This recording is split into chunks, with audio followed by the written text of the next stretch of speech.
नमस्कार मित्रों, मैं ज्योतिष आचार्य पंडित शंकर ठाकुर जी आप सबको अपने YouTube चैनल पर आत्मा की सूक्ष्म गहराइयों से स्वागत करते हैं।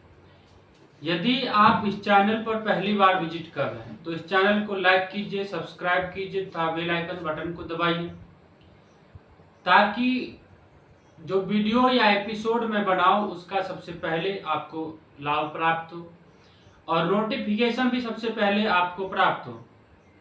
यदि आप अपने घर का वास्तु विजिट करवाना चाहते हैं या किसी प्रकार के अनुष्ठान करवाना चाहते हैं, जन्मपत्र संबंधित किसी प्रकार की समस्या है, तो आप हमारे दिए गए व्हाट्सएप नंबर पर संपर्क कर सकते हैं और हमसे बात कर सकते हैं। फिर वास्तु विजिट या जन्मपत्री जो भी समस्या उसका निदान आप करवा सकते हैं। आशा करता हूं कि कन्या राशि वालों के लिए जून का महीना था वो अच्छा बीता होगा। जून का महीना सही बीत गया होगा, सही चला गया होगा। अब हम जुलाई में प्रवेश करने जा रहे हैं। जुलाई महीने का बड़ा महत्व होता है क्योंकि जुलाई में सावन भी है, भगवान शंकर का रुद्राभिषेक भी होगा। भगवान शंकर संबंधित सभी प्रकार के उपायों के बारे में बात किया जाएगा। किस राशि वालों के लिए क्या लाभदायक हो सकता है उसके बारे में बात किया जाएगा। लेकिन फिलहाल आज हम जो है सिर्फ कन्या राशि वालों के लिए या जुलाई का महीना कैसा रहेगा उसके बारे में बात करेंगे। मित्रों, कन्या राशि वालों के लिए 17 जुलाई तक सूर्य 10वें भाव में गोचर करेगा और साथ साथ लग्न स्वामी यानी कन्या राशि की जो लग्न है, कन्या राशि के लग्न स्वामी बुध भी साथ में विराजमान रहेंगे, 10वें भाव में रहेंगे। और ये 10वें भाव में सूर्य का गोचर करना शुभ परिणाम देगा कन्या राशि वालों के लिए और अच्छा परिणाम लेकर आएगा। महीने का 25 तारीख तक बहुत बढ़िया परिणाम लेकर आएगा कन्या राशि वालों के लिए। लेकिन मंगल पूरे महीने, क्योंकि मंगल का गोचर 1 तारीख के रात्रि को 1:52 पर ही अपने नीच की राशि को त्याग कर मंगल देव अपने मित्र की राशि सूर्य की राशि में प्रवेश कर चुके हैं और सूर्य की राशि में प्रवेश करने से कन्या राशि वालों के लिए मंगल द्वादश भाव में चला गया, यानी कि 12वें घर में चला गया। और 12वें घर का मंगल कन्या राशि वालों के लिए शुभ परिणाम नहीं देगा, अच्छा परिणाम नहीं देगा। मंगल की वजह से इनके जीवन में थोड़ा बहुत उठा पटक लग सकता है। इस वजह से सावधानी होने के भी इनके योग हैं कि सावधान रहे जुलाई के महीने में। मंगल पूरे महीने कन्या राशि वालों के लिए सिंह राशि में होकर द्वादश भाव में विराजमान रहेगा, जो अनुकूल परिणाम नहीं देगा। अब बात करते हैं 8 जुलाई तक बुध कर्म स्थान में ही रहेंगे, यानी कि कर्म स्थान के स्वामी होकर बुधदेव आपके 10वें भाव में ही विराजमान रहेंगे और 8 जुलाई से 25 जुलाई तक यह आपके लाभ भाव में प्रवेश कर जाएंगे, गोचर कर जाएंगे। इसके बाद 25 तारीख को ही बुधदेव द्वादश भाव में गोचर करेंगे। तो 25 जुलाई तक क्रमशः जो है बुध का गोचर, लग्न के स्वामी का गोचर या कर्म स्थान के स्वामी का गोचर पहले कर्म भाव में है, फिर 8 जुलाई के बाद 25 जुलाई तक लाभ भाव में चला जाएगा।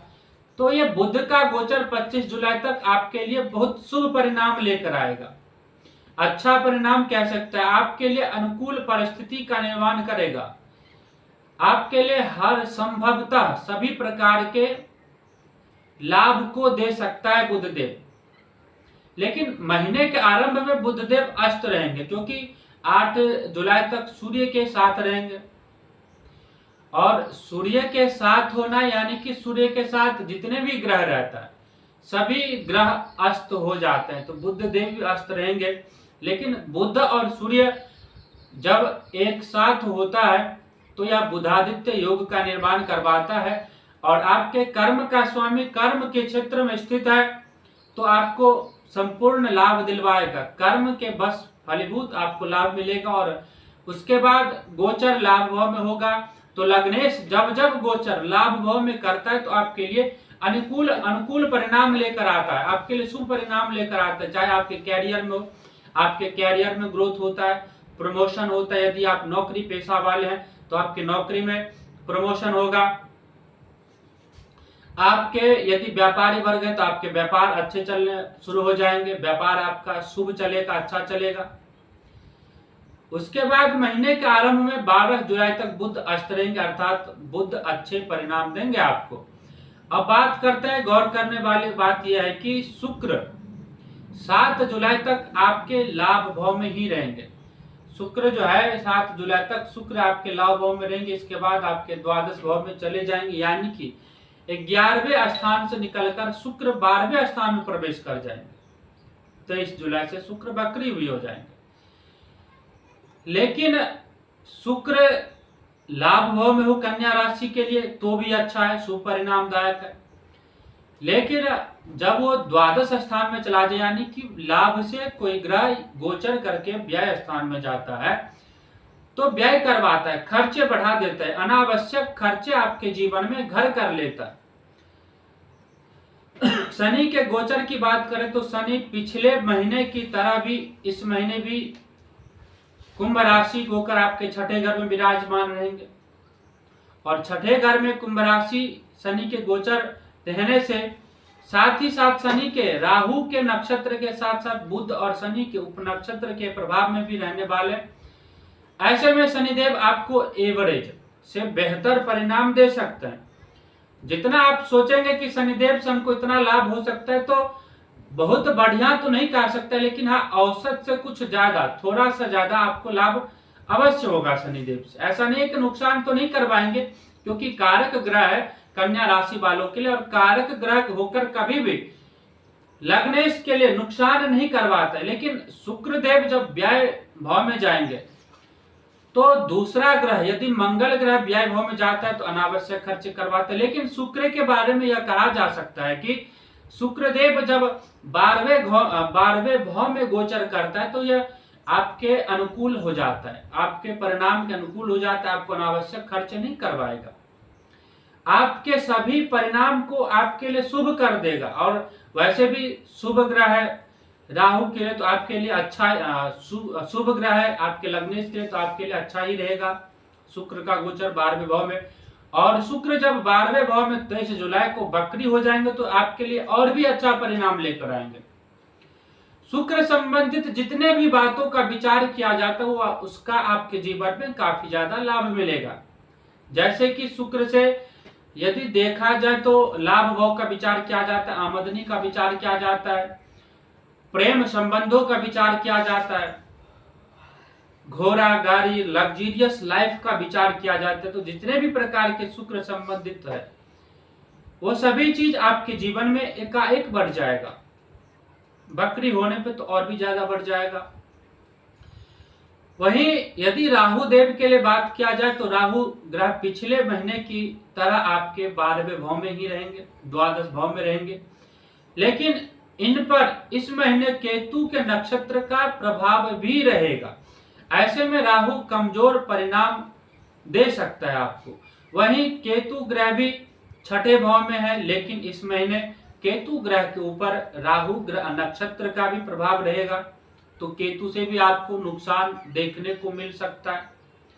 राहु और केतु आपके लिए उतना बढ़िया नहीं कहा जा सकता है, तो कन्या राशि वालों के लिए यह महीना मिला जुला परिणाम लेकर आएगा। ना बहुत ज्यादा अच्छा कह सकते हैं, ना बहुत ज्यादा बुरा कह सकते हैं 25 जुलाई तक। अब बात करते हैं कि जुलाई 2023 में कन्या राशि वालों के लिए यह महीना कैसे रहने वाला है। अब यदि कैरियर के लिहाज से देखा जाए तो कैरियर में आपको अनुकूल परिणाम मिल सकता है, क्योंकि कर्म स्थान के स्वामी महीने के शुरुआत में या महीने के अंत तक चौथे सप्ताह शुरू होने से 2 दिन तक जो है पहले कर्म स्थान में विराजमान रहेंगे, उसके बाद लाभ स्थान में विराजमान रहेंगे। तो आपके लिए अनुकूल परिणाम दे सकता है, आपके लिए अनुकूल परिणाम रहने वाला है। अधिकांशतः आपको इसमें प्रमोशन मिलेगा। नौकरी यदि करते हैं तो आपको प्रमोट किया जाएगा, आप अपने कार्य में सफल हो जाएंगे। सूर्य और बुध के विराजमान होने से आप अपने कार्य में सफल भी होंगे और सफलता के कारण आपको समाज में प्रतिष्ठा मिलेगी और आपके काम और आपके सफलता आपकी प्रतिष्ठा को बढ़ाने में भी काम कर सकते हैं। यानी कि सफलता ऐसे मिलेगी, आप लोगों के बीच में एक चर्चा का विषय बन जाएंगे, चर्चा का केंद्र बिंदु बन जाएंगे। अलबत्ता इसमें देखा जाए तो आपकी दशा अनुकूल होनी चाहिए। जैसे बुध के लिए जैसे शनि कारक ग्रह है और शुक्र कारक ग्रह है, यदि कारक ग्रह की दशा चल रही हो, शुभ ग्रह की दशा चल रही हो, तो यह गोचर भी आपके लिए शुभ परिणाम लेकर आने वाला है। और यदि अकारक ग्रह की दशा चल रही हो, राहु केतु शनि मंगल जैसे ग्रहों की दशा चल रही हो, तो आपके लिए थोड़ा सा न्यूनतम परिणाम देगा, बहुत कम रिजल्ट मिलेगा आपको। 8 जुलाई के बाद 25 जुलाई तक आपको कैरियर के स्वामी लाभ भाव में रहेगा। यहाँ से बुध ग्रह आपको लाभ दिलवाने का काम करेगा। विशेषकर यदि आप व्यापारी या व्यवसायी हैं तो 25 जुलाई के पहले की समय अवधि आपको अच्छे परिणाम दे सकता है। वही 25 जुलाई के बाद बुध ग्रह कमजोर हो जाएगा, क्योंकि लग्नेश का गोचर जब द्वादश भाव में होता है तो यह कमजोर हो जाता है, आपको अनुकूल परिणाम नहीं देता, आपको प्रतिकूल परिणाम देता। तो 25 जुलाई के बाद जो है आपको थोड़ा सा सावधान रहना चाहिए। इस समय में परिणाम कमजोर रह सकता है। जिन लोगों का संबंध विदेश से है उन्हें इस अवधि में अच्छे परिणाम मिल सकते हैं। हालांकि 25 जुलाई के बाद जो गोचर होगा वो सबके लिए नुकसानदायक नहीं है। द्वादश भाव को यानी कि 12वें भाव का संबंध हम विदेशों से भी देखते हैं, और जिन लोगों का संबंध विदेश से है, आय की संबंध विदेश से है, किसी भी प्रकार से इनकम का सोर्स फॉरेन कंट्री से है, तो उनको लाभ 25 जुलाई के भी बाद भी निरंतर चलता रहेगा। हालांकि यदि कहा जाए तो 25 जुलाई के बाद उनको ज्यादा लाभ मिलेगा। वही यदि देखा जाए तो सूर्य इस ग्रह अनुकूल परिणाम देता रहेगा पूरे महीने। अब बात किया जाए आर्थिक स्थिति के बारे में, तो आर्थिक स्थिति के लिए जुलाई 2023 का महीना आपको मिले जुले परिणाम दे सकता है। इस महीने आपको एवरेज से बेहतर परिणाम मिल सकता है। धन भाव स्वामी शुक्र पहले लाभ भाव में रहेंगे, फिर लाभ भाव से आपके व्यय भाव में गोचर कर जाएंगे। तो व्यय भाव में गोचर करना भी जरूरी। शुक्र जब व्यय भाव में गोचर करता है तो शुक्र लाभ ही देता है, नुकसान नहीं करवाता। अतः लगभग पूरे महीने ही शुक्र आपको अनुकूल परिणाम देने का जो कसम खा रखा है। विशेष बात यह है कि शुक्र आपके द्वादश भाव में रहेंगे, तब शुक्र पर बृहस्पति जैसे शुभ ग्रह की दृष्टि पड़ेगी। और जैसा कि आप सभी जानते हैं बृहस्पति धन के कारक ग्रह माने जाते हैं। तो यदि आप कुछ खर्चे भी करेंगे तो लग्जरी आइटम को खरीदने में ही खर्च करेंगे, अनावश्यक खर्च नहीं करेंगे, अर्थात खर्च होकर भी उसकी वैल्यू आपके पास बनी रहेगी। अब बात करते हैं कन्या राशि वालों के स्वास्थ्य के लिए। यदि स्वास्थ्य के प्रति देखा जाए तो आपका स्वास्थ्य अनुकूल रहने वाला है इस पूरे महीने में, क्योंकि आपके राशि स्वामी बुध 25 जुलाई तक क्रमशः पहले कर्म भाव में रहेंगे, फिर कर्म भाव से निकलकर यह दशम आपके लाभ के भाव में गोचर करेंगे और 25 जुलाई के बाद यह व्यय के भाव में गोचर करेंगे। तो 25 जुलाई तक तो क्रमशः आपके स्वास्थ्य भी सही रहेगा, आपके शरीर में भी मतलब लगभग 25 जुलाई तक किसी भी प्रकार के स्वास्थ्य संबंधित परिणाम या गलत परिणाम हमें तो नहीं दिख रहा है। आप स्वस्थ ही रहेंगे, स्वास्थ्य अनुकूल रहने वाला है। राशि स्वामी बुध 25 जुलाई तक तो हमने बता ही दिया। फलस्वरूप स्वास्थ्य आपका ठीक ठाक रहेगा। 25 जुलाई के बाद बुध आपके द्वादश भाव में चले जाएंगे, जो स्थिति आपके स्वास्थ्य के प्रति समस्या को दिखाता है। स्वास्थ्य में थोड़ा सा गड़बड़ हो सकता है। इस महीने द्वादश भाव में शनि और मंगल के चलते सावधान रहना चाहिए आपको, क्योंकि इस महीने शनि और मंगल का 12वें भाव में प्रभाव रहेगा। ऐसे स्थिति में वाहन चलाते समय आपको थोड़ा सा सावधानी रखना चाहिए। यदि आप वाहन की स्थिति को नियंत्रित करके चलते हैं, यदि आप कार से ट्रेवल करते हैं, बाइक से ट्रेवल करते हैं, बस से ट्रेवल करते हैं, यदि आप सार्वजनिक संपत्ति में ट्रेवल करते हैं तो कोई बात नहीं, क्योंकि वहां पर कई सारे लोग रहते हैं, 100, 150, 1000, 2000 लोग रहते हैं। ऐसा तो है नहीं कि सब बुध के राशि के ही होंगे, सबका कन्या राशि ही होगा। अलग अलग राशि हो सकता है, अलग अलग प्रारब्ध होता है, अलग अलग कर्म होता है सबका। लेकिन जब आप अपने निजी वाहन से चलते हैं तो उस समय सिर्फ आपका प्रारब्ध ही काम करता है, आपके कर्म ही काम करते हैं। आपके द्वारा जो सावधानी पूर्वक किए गए कार्य वही कार्य करता है, उस समय कोई दूसरा कार्य नहीं करता है। इसीलिए आपको जो है सावधान होकर अपने कार की स्पीड को लिमिट में रखकर, वाहन की स्पीड को लिमिट में रखकर, बाइक से चलते हैं तो बाइक की स्पीड को लिमिट में रखकर आपको चलना चाहिए। संयमित रखना चाहिए आपकी स्पीड को, ताकि किसी प्रकार के यदि नुकसान होता भी है तो आप समय रहते उसको कंट्रोल कर सकते हैं। लेकिन ज्यादातर समय आपके राशि स्वामी आपके पक्ष में नजर आ रहा है, अतः स्वास्थ्य की रक्षा होती रहेगी। इसके बावजूद भी स्वास्थ्य के प्रति लापरवाही नहीं होना चाहिए। वही 25 जुलाई के बाद आपको स्वास्थ्य के प्रति और अधिक जागरूक होना चाहिए। हो सकता है थोड़ा सा नुकसान बवंडर लेकर आ जाए, एक्सीडेंट हो जाए। एक्सीडेंट के तो प्रबल योग बन रहे हैं 25 जुलाई के बाद कन्या राशि वालों के लिए। तो अपने वाहन को नियमित रूप से सर्विस दे, स्पीड को लिमिट में रखे। अब बात करते हैं कन्या राशि वालों के लिए शिक्षा कैसा रहेगा इस महीने। देखिए, शिक्षा के हिसाब से यदि बात किया जाए तो शिक्षा भी अनुकूल रहने वाला है। कन्या राशि वाले जो जातक विद्यार्थी वर्ग है उनको मिला जुला परिणाम मिल सकता है, क्योंकि 25 जुलाई तक कर्म के स्वामी आपके कर्म भाव में ही रहेगा। और जब लग्नेश कर्म भाव में विराजमान रहता है और कर्मेश भी कर्म भाव में ही विराजमान रहता है तो आपके कर्म अच्छे रहेंगे इस महीने। आपके अंदर एक सीखने का गुण डेवलप होगा। सिखाने से संबंधित मामलों पर भी आप आधिपत्य रखते, सीखने और सिखाने दोनों काम पे आपका स्वामित्व है। ऐसे में बुध ज्यादातर समय अनुकूल परिणाम देते हुए प्रतीत हो रहा है। महीने की शुरुआत से लेकर 8 जुलाई तक बुध आपके कर्म स्थान पर रहेंगे, अतः व्यावसायिक शिक्षा लेने वाले विद्यार्थी वर्ग के लिए भी यह समय शुभ रहने वाला है।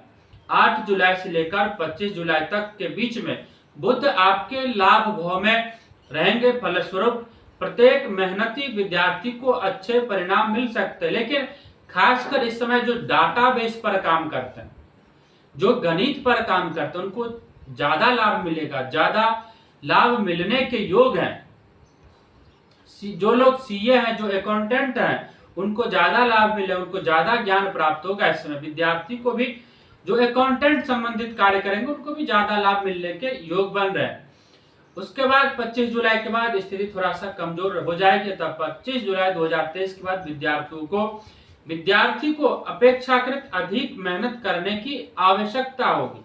हो सकता है परिणाम में थोड़ा सा दिक्कत आए, लेकिन परिणाम ज्यादातर जुलाई में आपके पक्ष में ही रहेगा। यदि देखा जाए तो एवरेज परिणाम प्रतीत मिलता रहेगा। अब बात करते हैं कन्या राशि वालों के गृहस्थ व पारिवारिक जीवन कैसा रहने वाला। कन्या राशि वालों, केतु की स्थिति आपके दूसरे भाव पर बनी हुई है। केतु की दृष्टि दूसरे भाव पर बन रही है।